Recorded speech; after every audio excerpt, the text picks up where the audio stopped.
57talk.com. Gary Cubetta back from Scottsdale, Arizona, and it is time for Greg Gagne, AWA Legend Part 5. Greg, we've been promising you to our listeners, and it's great to have you back. Thank you so much. Well, thank you very much. Good to be back.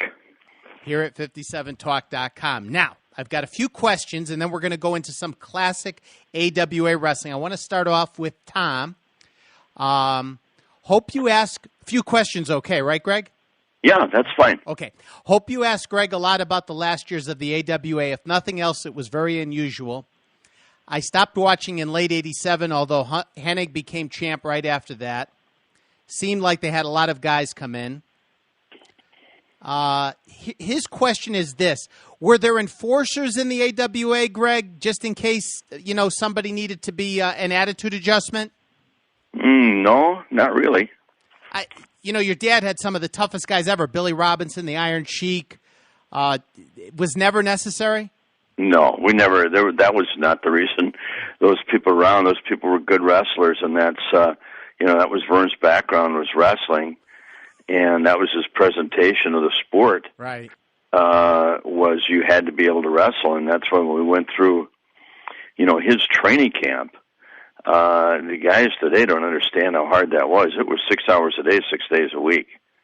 And Vern trained, and Billy Robinson trained us, and it was the hardest thing we ever did, and we all had come out of college sports, or in some cases, a couple guys out of professional sports. Bob Bruggers, who played in the NFL, and he said this was harder than any two-a-day camps he ever had in the NFL.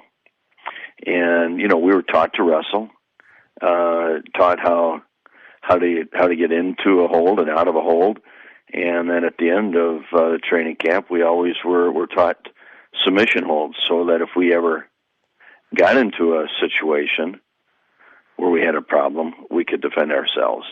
And but there was nobody there that was an enforcer. No way. Your dad was probably the enforcer in the locker room. He was. I mean, there were some instances we saw him had some situations with some of the biggest names in wrestling, and this was out of the ring and in hotel rooms and in other places. And we actually, some of us witnessed some of them, and there wasn't too many that could handle him, if anybody.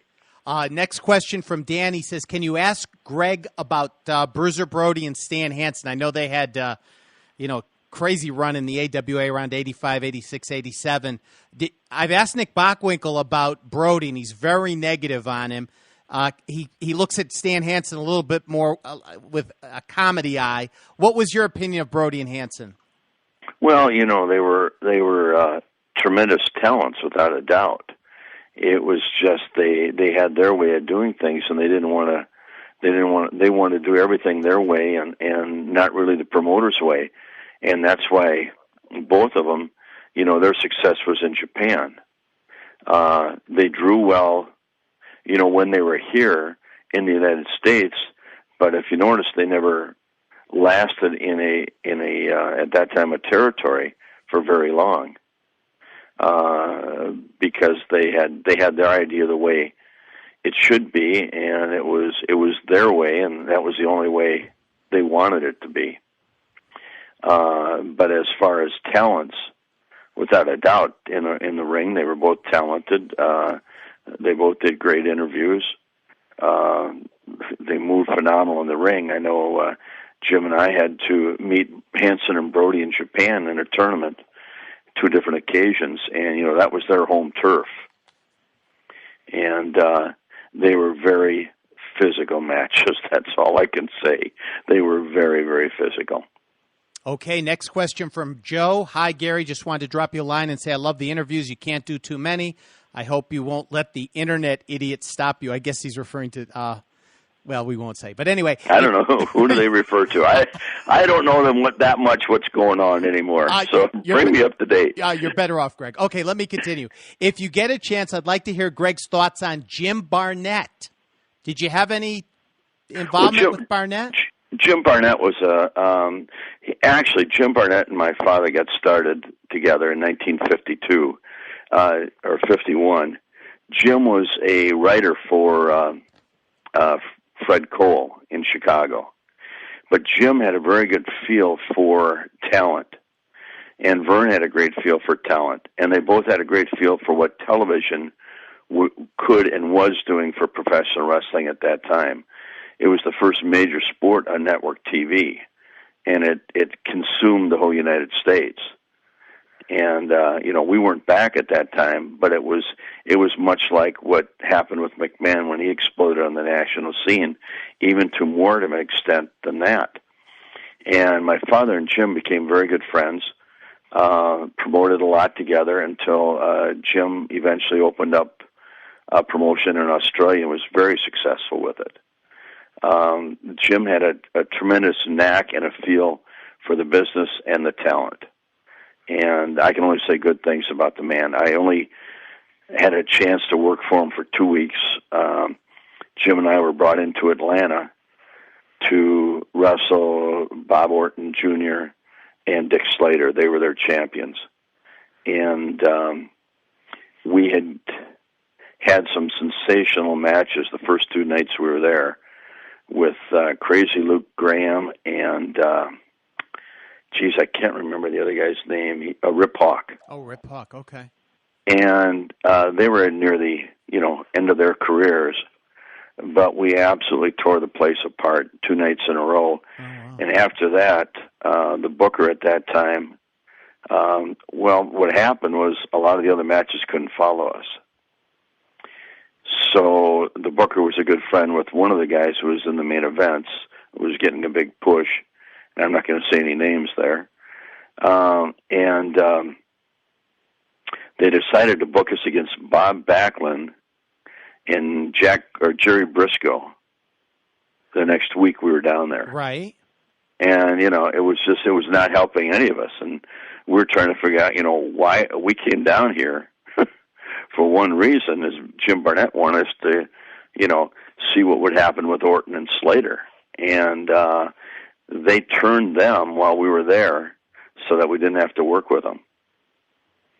So after about 2 weeks, we could see they weren't going anywhere with us. And, at the time we were missing, our Denvers and Winnipegs and Green Bays and Milwaukees and Chicagos, where we were picking up some pretty good hefty paychecks, a lot more than we were making in Atlanta. So yeah, time to get back home, huh? It was time to get back home. Yeah. Yeah.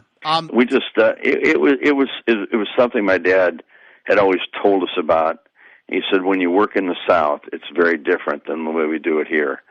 And they have a different philosophy, a different style, and they don't like anybody coming in that might show them up. And he said, because Barnett's such a friend, I don't think you run into that. But Jim he turned everything over to his booker, and the booker really had the say in what was going on. Was there any reason in particular that when Jim Barnett had TBS, that your dad, having had that long relationship with him, that they didn't team up? Did your dad ever think about doing that? No, I don't. At that time, cable was, it wasn't that strong in a lot of areas.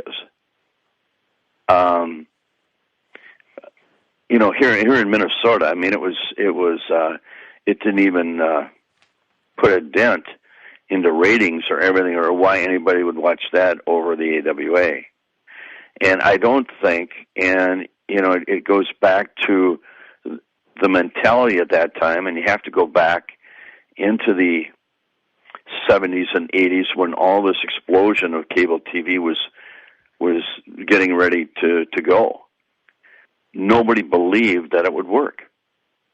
They thought that the 4 stations in a market, or 5 stations, whatever they had, that was sufficient enough, and that's the way it was going to be, because it had always been that way.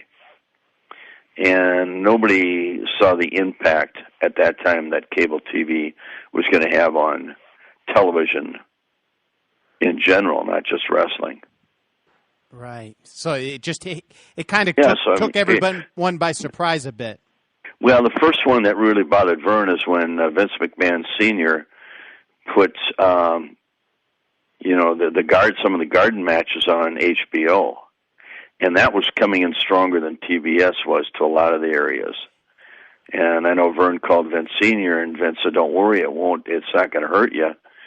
And in fact, what we'd like you to do is send some of your arena matches to us, and we'll put them on there as features of the week and help build your talent.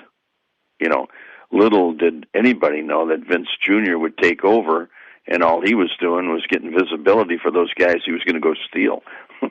Well, HBO started carrying the Madison Square Garden cards, I think, around 76, 77. Right. So back then, your dad didn't think that was a good idea for business.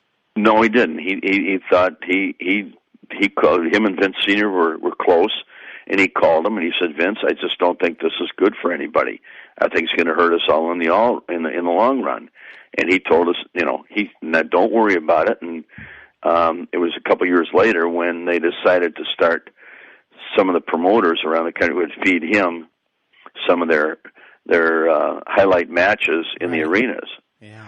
And they started putting those on, and little did anybody know that Vince Sr. was going to take over, or Junior, and all he was doing was using that to help build these guys for his next big move. Greg, looking back at it, do you think Vince Sr. had a little bit of a hand in this national expansion plan? I mean, you're saying your dad was. You know what? I don't know, Gary. Yeah. You know, I'm not like some people out there who write their gossip columns that know everything or claim to know everything. I don't think anybody really knows that except Vince and Vince Jr., Vince Sr. and Vince Jr., if that's what he wanted to do. So I wouldn't even want to make any kind of a statement about that is so asinine that, like, some of your, what do they call them, your dirt writers or sheet writers, you know, Greg, who all of a sudden they know everything. I mean, here we were in the business and we didn't know, but they sure do. You're killing me. You're gonna Why? You're going to start your own dirt sheet. Okay. No, I'm not. No, I very seldom would I even look at one. You know, that's what the wrestlers call them, the dirt sheets. And guys like the guy in California, what's his name, Meltzer? Yeah, Dave Meltzer. Dave. Yeah. And, you know, there was other ones around. And these were guys that were all of a sudden experts on wrestling. And, you know, they would get some of the inside information from some of the people that leaked it out. But it wasn't always the truth. And that's why Vern was so tight-lipped, and you could very seldom get anything out of what might happen or what was happening in the AWA. Only from guys that were hoping they might get make a name for themselves in the dirt sheet. Those were guys that were not very successful as athletes, because successful athletes in college or professional time, mostly football players that came into the sport, they never believed what the press wrote about them, because they always knew there was somebody out there better. Guys that didn't have success in professional or amateur athletics that became wrestlers, and then all of a sudden were built up to stars and read about themselves as stars, believed in it. They didn't know how hard it is to be an athlete and get to that level. They got into professional wrestling the easy way. They're the guys that like to feed those dirt writers, so they would write these great things about them so that other promoters would read them and say, oh, my God, these guys must be fantastic. And half the time, the shit they were putting out there wasn't the real stuff. And Greg, do you think if you had been on the phone leaking information to them that they might have been a little bit more, favorable towards Greg Gagne in the AWA? Gary, I don't really give a rat's ass what anybody thinks about Greg Gagne. I tell it the way it is and the way I see it from my perspective and the things I was around that I know about, I'm going to talk about.